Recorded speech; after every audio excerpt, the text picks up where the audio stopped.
صحیح بخاری حدیث نمبر 89۔ میں اور میرا ایک انصاری پڑوسی دونوں اطراف مدینہ کے ایک گاؤں بنی امیہ بن زید میں رہتے تھے، جو مدینہ کے پورب کی طرف بلند گاؤں میں سے ہے۔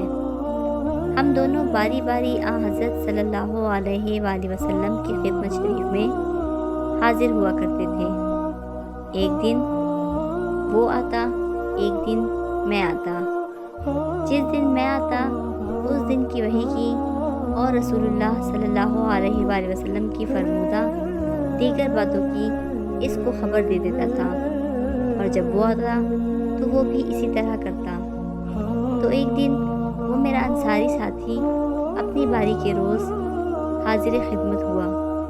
جب واپس آیا تو اس نے میرا دروازہ بہت زور سے کھٹکھٹایا اور میرے بارے میں پوچھا کہ کیا عمر یہاں ہے؟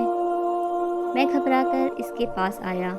وہ کہنے لگا کہ ایک بڑا معاملہ پیش آ گیا ہے، یعنی رسول اللہ صلی اللہ علیہ وآلہ وسلم نے اپنی بیویوں کو طلاق دے دی ہے۔ پھر میں اپنی بیٹی حفصہ کے پاس گیا، وہ رو رہی تھی۔ میں نے پوچھا، کیا تمہیں رسول اللہ صلی اللہ علیہ وآلہ وسلم نے طلاق دے دی ہے؟ وہ کہنے لگی، میں نہیں جانتی۔ پھر میں نبی صلی اللہ علیہ وآلہ وسلم کی خدمت میں حاضر ہوا۔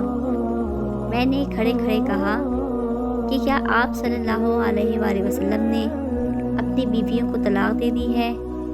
آپ صلی اللہ علیہ وآلہ وسلم نے فرمایا، نہیں، یہ افواہ غلط ہے۔